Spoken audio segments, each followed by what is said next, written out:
Sai Ram, Assalamu Alaikum, a pleasant good evening, and a loving Sitaram to all. Welcome again to this program that we have every Monday evening by the Sri Satya Sai Baba Organization of Trinidad and Tobago. Let me welcome Uncle Dennis and Aunty Leela.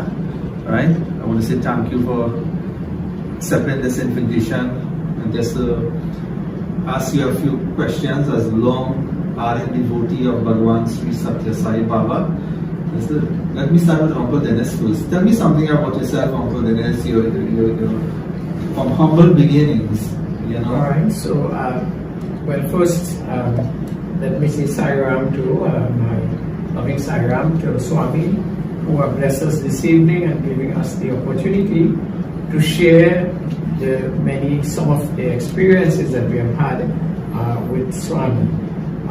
First, my name is Dennis Williams, and I am 74 years of age, 74 years now, and I've been living in San Luis Chiquito for the past 42 years.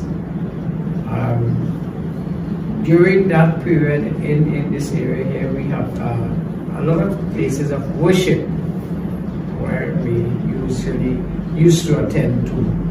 But now, since we are Sai devotees, we have now established the Sai Center at our home, which I will tell you all a little later about how we come about that.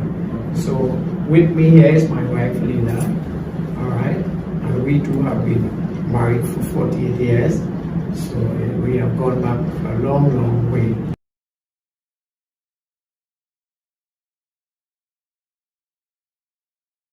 All right, so there were many times encounters with Bhagwan Baba, but one of the first one I remember is while working one night I dreamt Baba, and he said to me that where we was working, actually opposite that place, they used to sell a lot of non-vegetarian food, and I used to partake on a Friday evening. And one night he came in his dream and he said to me, "That is not good to eat. That is not good to eat." And I didn't take it on because I never knew who Sai Baba was. I just remember seeing this figure, this person telling me this. And I continue probably for another week or two, but every time I go to the establishment, I remember this man coming in this dream and telling me, "That is not good to eat, that is not good to eat." And it eventually just went off and I just stopped. And eventually that was the beginning. That was my first encounter with Bhagwan Sri Satya Sai. You know, after that, while growing in the village, there were a Sai group through, and Leela will tell you a little more about that one, and she can probably explain that at this time, and how she came about, because it was both of us right. So I'll ask her to just say that part, and then I will go on with the rest of mine. Okay, Aunty Leela, how did you first encounter? Okay, well, first when we came here to live, which is around 1979, we had this Pandit living across the road there, which is Pandit Loknath Dubey's father, and his sister used to live across there. And they used to have satsang. Well, I had known the family before because one of the brothers, Pandit Dubey's brother, was my godfather. So I had known him there, and they used to have satsang there. So they started inviting us to satsang, and it used to be Baba's satsang. Pandit Jairam used to come and do the satsang there. And that is my first encounter with Baba. Right.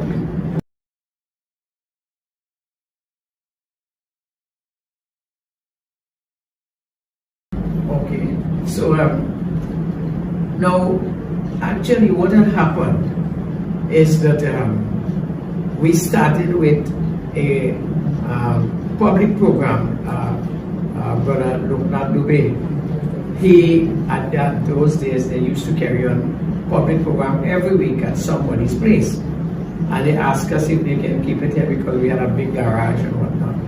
And they came that Saturday evening to keep this one night satsang. And having heard, the singing, and it was so beautiful that evening, we enjoyed it very much. Then it went to a second night, because they said one night, we could do 2 nights because the place is big, and we did 2 nights. And after that, we loved it so much that was like once a month. So every month now we should have a public program. Every month we invite everybody, we'll have a program at our home. And eventually, we got engrossed so much in it that we decided that we could have this once a week. And through the encouragement of Brother Dube and Brother Kalu, we decided we will come every week and we'll conduct satsang at your place. So we used to keep it at the garage outside there, and every week we'll have satsang. And that turned out to be, we continued doing that for quite a long while, until when one night I should say, while sleeping, I dreamt Swami. And at that same time, we have had some financial problems also. It was the deep part of the recession, that is way back in 1989, and it was recession time, and we have had some problem financially with the business and otherwise. And I dreamt Swami coming, and it was right at this spot here where we sit in today. Swami came in, and he spoke to me and asked me what I want, and well, little did I know much about Swami in those days. Too much, of course. I didn't know very much. And he asked me what I wanted. And I told him all I needed is that before I could get rid of this big debt that I have, and these worries that we have, this financial problem. And he said to me, don't worry, Swami will take care of it. Don't worry again. And at that time I was paying quite a lot of money to accountants, to attorneys and things like that. And because of what he said, when I wake up in the morning, I related it to my wife. And she said, okay, well, let's see what's happening. But it was like a big weight came out of me. I never felt so relaxed again, knowing that a court date was coming up. And it so happened that when the court matter came up, a miracle happened. When we went to court, the other parties who were the complainant in the matter, which is the government, because it was a tax matter, they could not find any of their documents. All the documents went missing. And so the judge had no other choice but to dismiss the matter.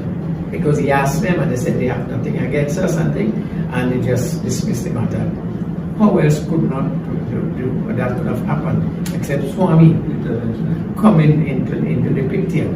And after that, when we decided that when we renovated the house, we decided we will build the center right at this point here. Where it is now. Where it is right now. So we built the center, and you wouldn't believe this, that at that time we didn't even think how Swami came in here. It's long after I remember something. The center was built right where Swami came and tell me, don't worry. So the center just come in. Automatically, this is where Swami wanted the center to be at this point, but this is why he came in here. Because there were other places he could have come and talked to me, but he came into this room. It was a little room, and he came there and he spoke to me.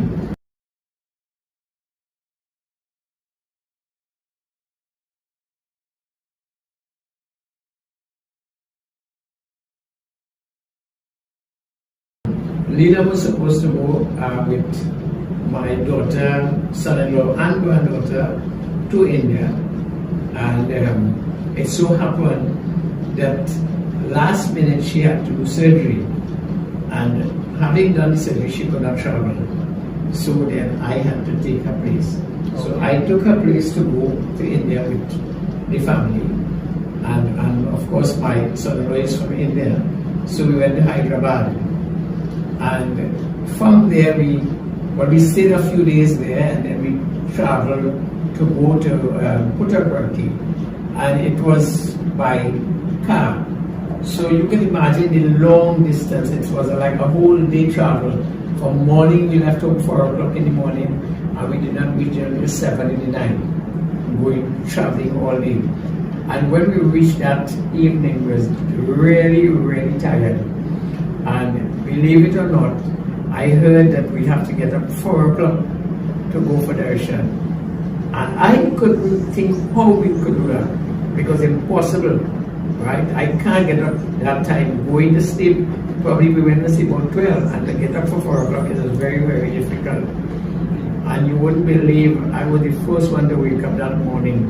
And probably I was up about 3:30, get showered and everything and get ready. And then the rest of them joined me. And I went into the ashram. But we went outside of the ashram, because at that time, that was in the year 2000, we had to sit outside of the compound itself. And sitting there, we were there for a while. And then when it was time, some Sevadal came. And I don't know how it happened. They picked our group to go up. And you have so many other people.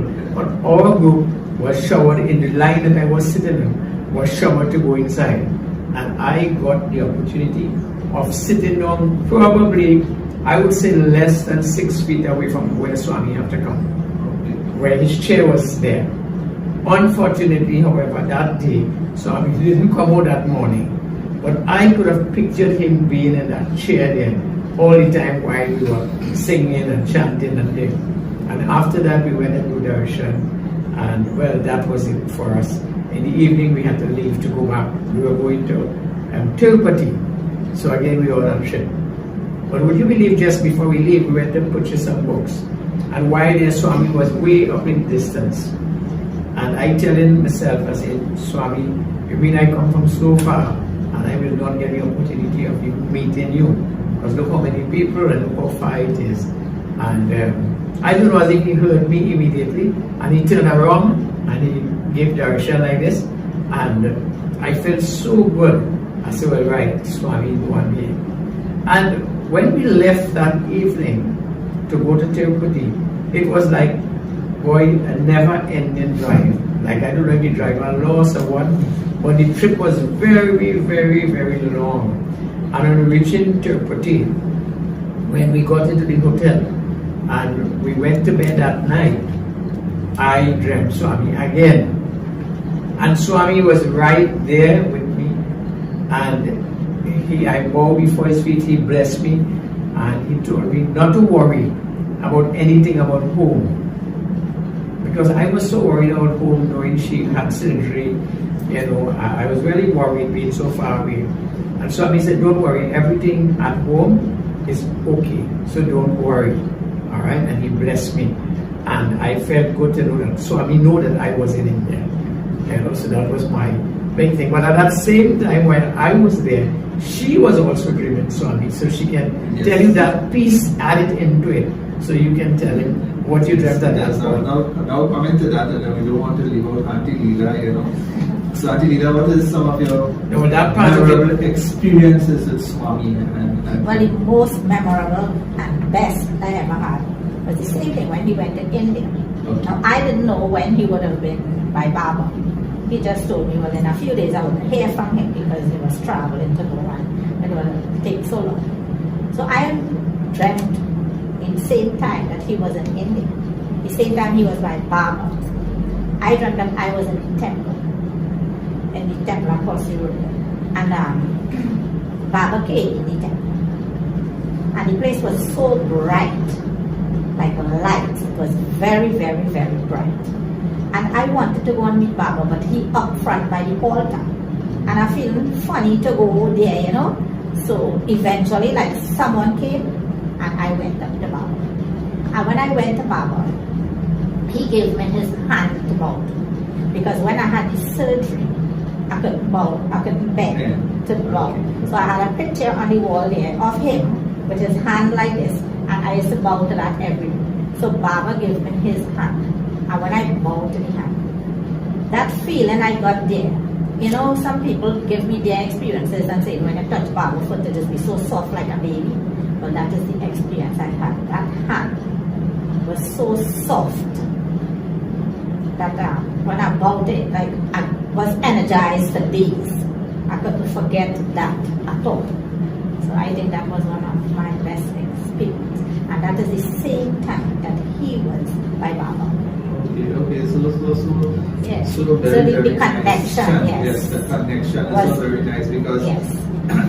being husband and wife and away from so many miles away apart, Exactly. but yet the connection Baba had that, you felt that connection. Exactly. The Yes, thing it's about very- it is that he probably was thinking about me, knowing that we love Yes. Baba so much. Yes. That he was thinking that I was missing out on something. Yeah. Of him being there and I there. Okay, You know? okay. But I didn't miss out on anything because Baba was there with me. And since this inception at the center, I believe every Tuesday evening you will conduct satsang here. And if I am not mistaken, Uncle Dennis was telling me, it could be on what occasion, it could be on what day. If Tuesday fall on a Christmas day, the doors are always open. Yes. And it is so true. It is so true. And even if sometimes you all have to travel, the doors are always open for other devotees to come and conduct satsang here. You know, which is commendable. You know, that shows that your love for Swami. You know, by practicing Swami's teachings, you know, what impact it had in your life by practice reading his message, listening to his discourses, and practicing, not only listening, but the essence of it is practicing his teaching. How that impacted your life? I would say for me, Swami is everything, right? From the moment that we got his darshan, both by all the time by dreams, right?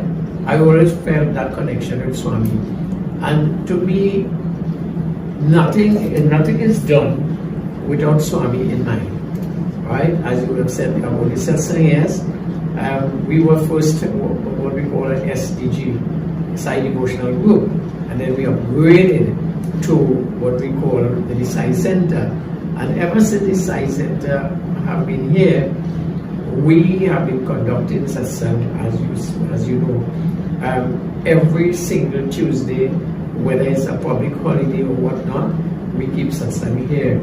And Swami have taught us so much in our life, that our entire life and our family life, our children's, they are all, you know, into Swami's teaching.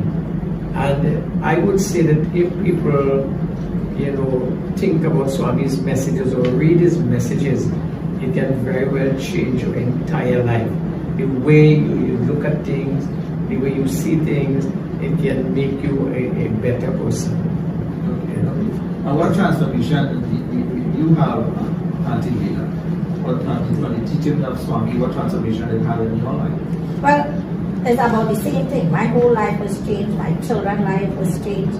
Everything, everybody, you know, so calm and serene. It made my life, my home, everything just different. Okay. And you feel so relaxed, you feel so comfortable. Yes, it's just a big difference. You feel so comforted. I can't even explain it. Right. Because everything is so smooth in my life. That is the transformation about my life, my children's life. And all that you come in contact my with. grandchildren, Yes. everything. All those yes. we come in contact with, Yes. it's the same. You know, because Baba And since then we have the center, the same people. We never, everybody just remain the same, like one family, Yes. one love. Family oriented. Yes. And every Tuesday you have satsang here, but do you go outside, venture outside and do satsang? Sometimes if somebody asks you by people outside, in that way spread the message of Of Swami. course. Yes. Now before we used to have like go by every member house once for the month Right. and do the satsang. And then again somebody might have a birthday and invite us, and if somebody we doesn't even see in satsang and somebody family died and they ask us to come, we will make sure and go there, because if there's one thing they will learn from Baba, they will learn something Yes. from Baba's teaching. Yes.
would say my advice to all is that know that Sai is real.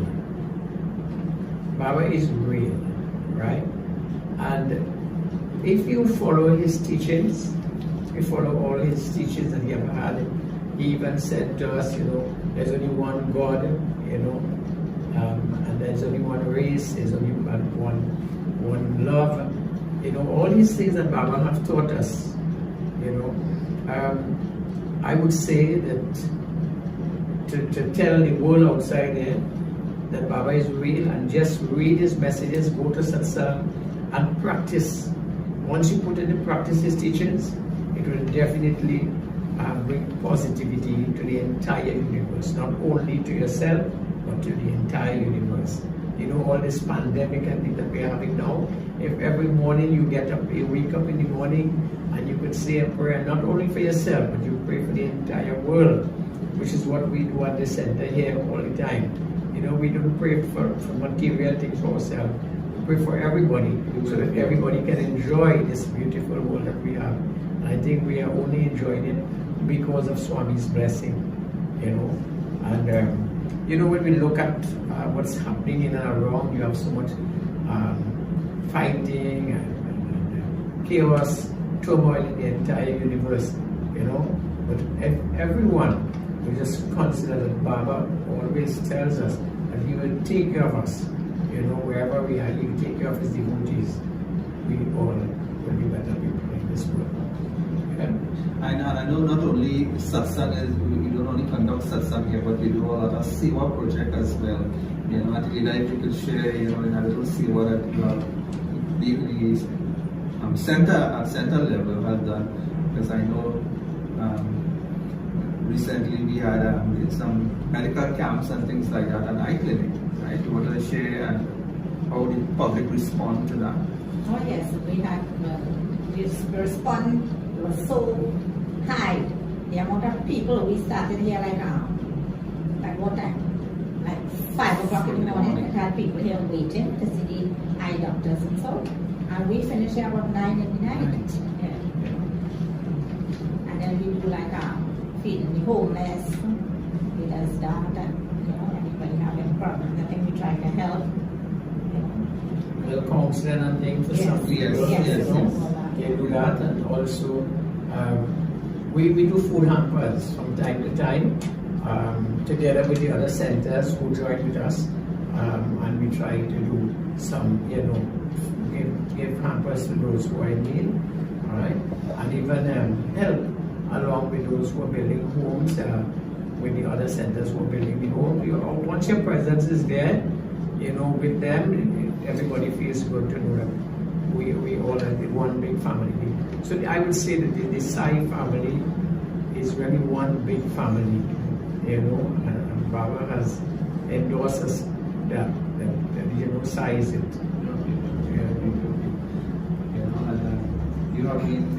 This center have been associated with the SSIO since its inception. Well, that is all we know, and there is no way that we are going to change from that. All right, that is what we know, and if Swami has established that from the beginning, I don't see why we will change from that. If Swami come tomorrow morning and say, I want you to move away from that and go to something else, I will do that, but only on his instructions. I will not take it. Somebody tell me, but I want you to move away from this and go to that. Definitely not me.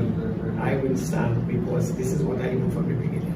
It's really, really nice to be here, to interview Uncle Dennis and Aunty Leela, who have been, Sai devotees for so much years now. You will see how many years Well, since 79, when she started really. Okay. We actually got started the center. I think the center actually started in 1992, I think. Yeah.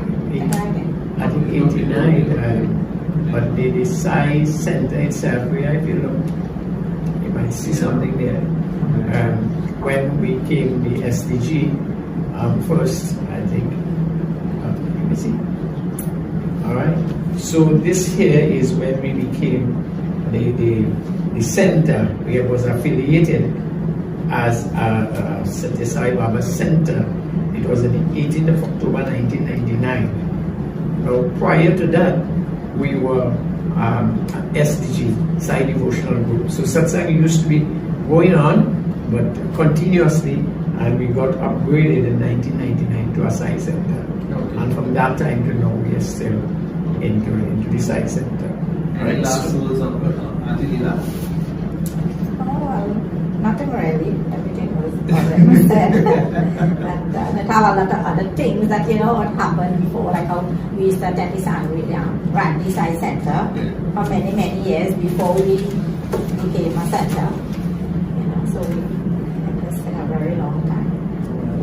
Well, I'd like to thank you both as myself being the chairman of this center, and I have been here for more than 25 years. I've been here in this center, and that love that you just shared, and the experience that you shared with us, we feel that in this center, by you both, whenever devotees enter here, you treat them like family, and I can attest to that. So I want to thank you all so very much for sharing these precious and memorable experiences and moments, and the work you have done with the organization, right? And even we must be commended for taking, that to keep satsang here every Tuesday evening, and it is still going on. I know that we not congregated anymore due to the pandemic, but satsang is still going on virtual, and so we keep the members and the devotees, together as always. So that's how it is right now. We have virtual satsang. We hope and we pray that this pandemic will over and we'll come back to our center, because we miss coming here, as a Sai family together. So I want to thank you both again. All those little thoughts and little experiences will be noted by all, and what you have said, I am sure, will motivate and inspire others. I think this by going and speaking to the other devotees and I wouldn't say all, but the elders in the organization is something that is overdue, because many of them have been passing by and they have gone to the great beyond, and we didn't get the opportunity to hear and share their experiences and with the divine Bhagavan Sri Satya Sai Baba. So I think it is very commendable that we are having these Unite and Inspire programs. So I want to thank you both, and may Bhagavan continue to bless you and grant you your heart's desire. Guys, we want to thank you too for taking your special time to visit us today, and so that we can share some of our experiences. So we do hope that our little sharing of our experiences here will help to motivate others and to let them know that you just pray to Swami and everything. He'll take care of you. He'll take care of everything. Always ready. All right. Sayram. Baba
Guru